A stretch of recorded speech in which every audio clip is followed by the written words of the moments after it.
जय गुरुदेव। और दोस्तों, मेरे चैनल सिद्ध सावर मंत्र में आपका एक बार फिर से हार्दिक स्वागत है। और देखिए, आज की वीडियो में मैं आपके सामने बताऊंगा कि सावन का महीना 4 तारीख से शुरू होने वाला है। और सावन का महीना बहुत ही पवित्र और शुभ है साधना के लिए। सावन के महीने में क्या उपाय कर सकते हैं और किस प्रकार से भगवान शिव की कृपा आपके ऊपर बनी रहेगी, इन सभी के बारे में मैं आपको बताऊंगा। क्योंकि वैसे भी अब की बार 2 सावन हैं, मतलब एक अधिक मास वाला और एक ये नॉर्मल। तो इसमें लगभग आपके 8 सोमवार आपको पड़ेंगे इसमें, और 4 सोमवार तो सावन के महीने में और दूसरा 4 जो सोमवार है वो अगले महीने में। तो 8 सोमवार बैठते हैं। और जो अधिक मास में यानी मल मास के जो सोमवार के व्रत हैं या फिर और जो उपाय हैं, वो इस जो सावन का महीना है ना, उससे भी ज़्यादा फलदायी होते हैं। लेकिन बिना किसी लोभ लालच के, बिना किसी मनोकामना को अपने मन में धारण करके तब किए जाएं तो वो बहुत ही ज़्यादा प्रभावशाली भी होते हैं। तो देखिए, मैं आज आपको 5 उपाय बताऊंगा जो सावन के महीने में करने चाहिए। क्योंकि सावन का महीना जो है, मनुष्य, प्रकृति, सभी जीवों के लिए एक खुशनुमा है। क्योंकि चारों तरफ हरियाली होती है, भगवान शिव का प्रिय मास है, और इस मास में की गई पूजा और उपायों का फल तो तुरंत ही मिलता है।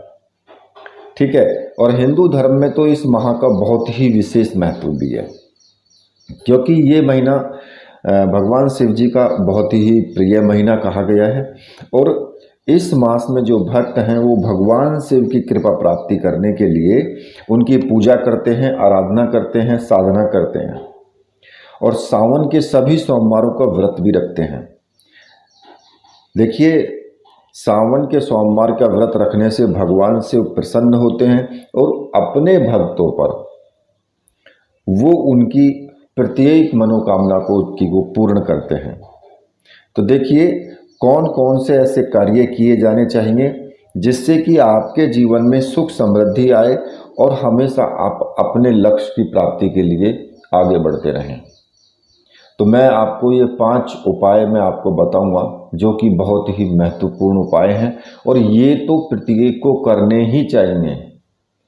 साधना तो एक अलग चीज़ है भाई। आप मंत्र जाप कर रहे हैं, उस किसी भी भगवान शिव के मंत्र की साधना कर रहे हैं, तो वो तो आप कर ही सकते हैं, लेकिन ये तो नियम है, ये आपको करने ही चाहिए। अब कौन कौन से हैं देखिए। जो भगवान भोलेनाथ हैं वो अपनी भक्तों की पुकार से प्रसन्न होते ही हैं, अगर कोई भक्त उनको पुकारता है तो।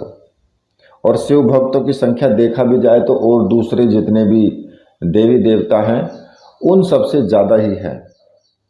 सावन के महीने में जो उपाय करने चाहिए, प्रत्येक सोमवार को उपवास करना चाहिए, यानी व्रत करना चाहिए सोमवार का। उससे विशेष लाभ होते हैं। सावन के सोमवार में यदि आप उपवास व्रत आप रखते हैं तो ऐसा करने से आपकी मन की जो चंचलता है वो दूर हो जाती है, आपके अंदर निर्णय लेने की क्षमता बढ़ जाती है।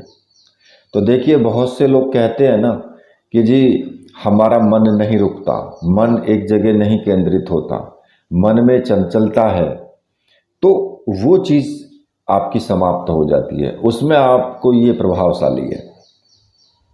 दूसरा, आपके अंदर निर्णय, किसी भी चीज़ को कार्य को करते हैं उसके अंदर ठोस निर्णय कैसे किया जाना चाहिए वो क्षमता आपके अंदर आ जाती है। शुभ अशुभ जो ग्रह नक्षत्र होते हैं उनका प्रभाव दूर होता है, क्योंकि भगवान शिव के ही अंतर्गत जितने भी देवी देवता, नक्षत्र और ये सब ग्रह हैं वो सब उन्हीं के अंतर्गत ही आते हैं, उन्हीं के अंडर में आते हैं। तो सोमवार का व्रत करने से जो है भगवान शिव प्रसन्न होते भी हैं और उनका आपको आशीर्वाद भी प्राप्त होता है। अब कैसे करते हैं सोमवार के व्रत, मैं थोड़ा सा यहाँ पर आपको बता देता हूँ। तो देखिए, सोमवार के व्रत में आपको क्या करना होता है कि सुबह जब आप उठते हैं, स्नान आदि करके भगवान भोलेनाथ को एक लोटा जल जो है शिवलिंग पर चढ़ाएं और भगवान शिव की पूजा आराधना करें। अपना ही जो घर का मंदिर है उसमें बैठ कर के पूजा करें। अब उनको जैसे भी आप पूजा कर सकते हैं उसी तरीके से करें, क्योंकि ये तो भोले बाबा हैं, इनको तो आप जैसा भी मना लोगे वैसे ही मान जाएंगे। इनमें कोई विशेष कार्य करने की जरूरत नहीं है, जैसे आपका मन करता है उस तरीके से आप पूजा करो। भगवान शिव के किसी भी मंत्र का आप जाप कर सकते हैं, ठीक है। अब उसमें जब आप पूजा आराधना कर लें तो आप चाय पी सकते हैं, आप दूध भी ले सकते हैं, आप फल भी खा सकते हैं इस व्रत के अंदर। केवल इसमें आपको नमक नहीं खाना होता है, ठीक है।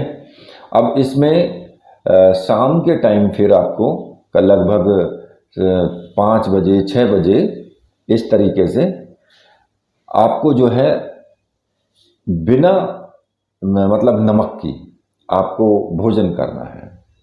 आप रोटी बनवा लीजिए, पराठे भी बनवा सकते हो, और उसको आप जो मीठा है यानी जैसे बूरा होती है उससे आप खा सकते हैं, ठीक है। अब बूरा में आप घी भी मिला सकते हैं, कोई दूसरी चीज़, मतलब कि इतना बड़ा इतना भारी व्रत नहीं है बिल्कुल भी कि भाई आप कर ही नहीं सकते।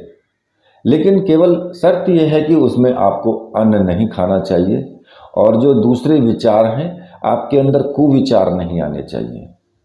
मतलब कि आप सत्संग में बैठें, भजन करें, कुछ भी करें, अपने मन को कंट्रोल करके रखें। तो आप इस तरीके से सोमवार के व्रत कर सकते हो।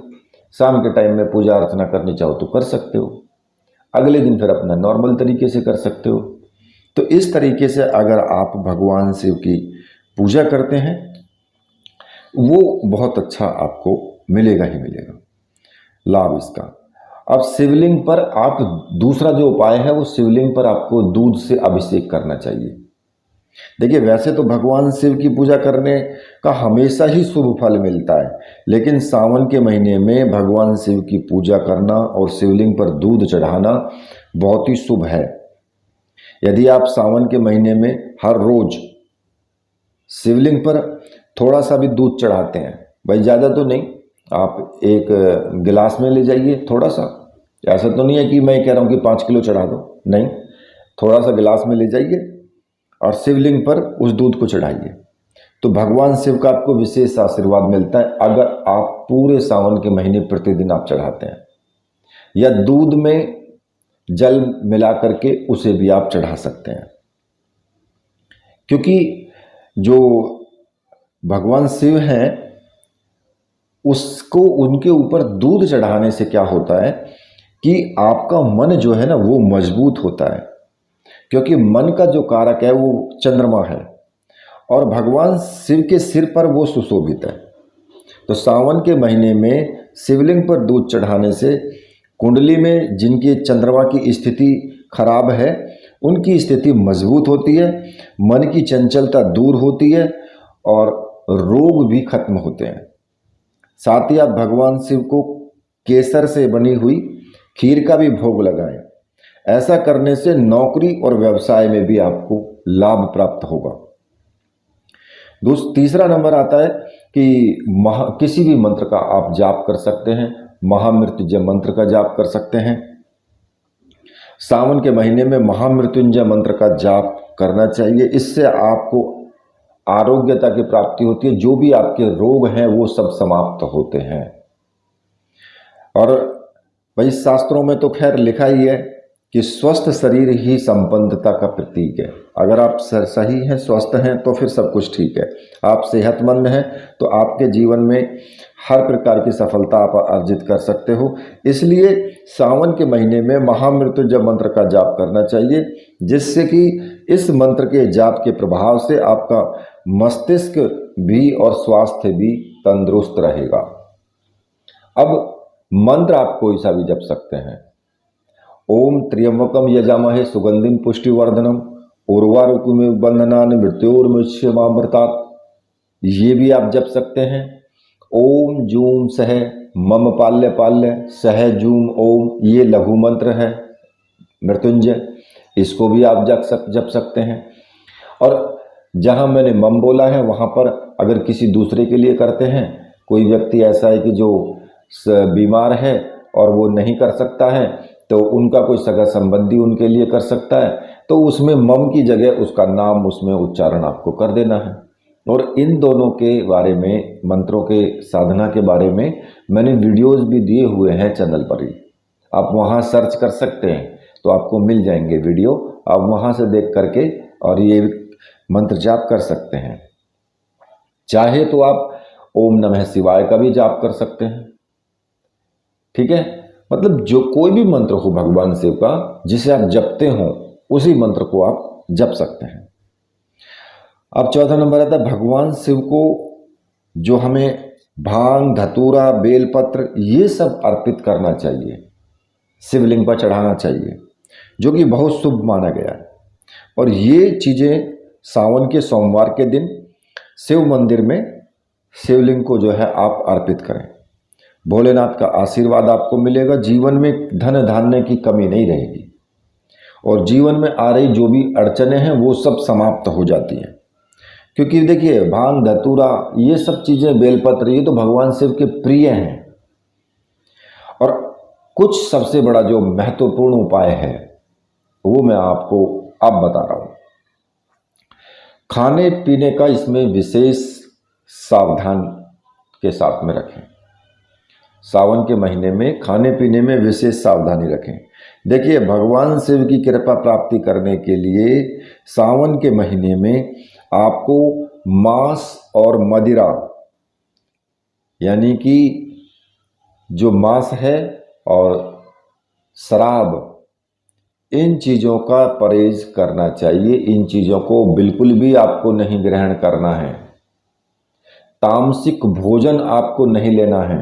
अब तामसिक भोजन में क्या क्या चीज़ आती हैं, जैसे कि लहसुन हो गया, जो गर्म चीज़ें हैं, प्याज, लहसुन और जो गर्म चीज़ें हैं वो तामसिक भोजन में आती हैं। तो तामसिक भोजन आपको बिल्कुल नहीं लेना चाहिए, शुद्ध सात्विक भोजन लेना चाहिए। मांस, मदिरा, इन सब चीज़ों से दूर रहना चाहिए, ठीक है। और सावन के महीने में दूध का भी परहेज करना चाहिए, दूध भी नहीं पीना चाहिए, क्योंकि भगवान शिव पर दूध से अभिषेक किया जाता है। इसलिए भगवान शिव पर जब दूध से अभिषेक किया जाता है तो सावन के महीने में दूध भी नहीं आपको पीना चाहिए। इसके वैज्ञानिक कारण भी हैं, खैर वो तो एक अलग बात है, लेकिन जो मैं बता रहा हूँ वो भी आपको जरूर करना चाहिए। इसमें दूध का सेवन आपको नहीं करना चाहिए, ठीक है। तो देखिए ये मैंने कुछ सावन के महीने में आपके 5 उपाय मैंने आपको बताए हैं और ये उपाय आपको करने चाहिए। सावन के महीने में खाने पीने की विशेष ध्यान रखना चाहिए, क्योंकि वैसे भी वैज्ञानिक रूप से भी इन्फेक्शन होने का खतरा होते हैं इस मौसम में, तो इसलिए विशेष सावधानी बरतें। सात्विक भोजन का इस्तेमाल करें, प्रयोग करें उसको, और भगवान शिव की कृपा प्राप्ति के लिए निरंतर मंत्र साधना, जप साधना करते रहें। इसी के साथ मैं वीडियो को यहीं पर समाप्त करता हूं। तो मेरे साथ बोलिए, बोलिए वीर बजरंगबली हनुमान जी महाराज की जय, बोलिए मेरे परमहंस गुरुदेव की जय।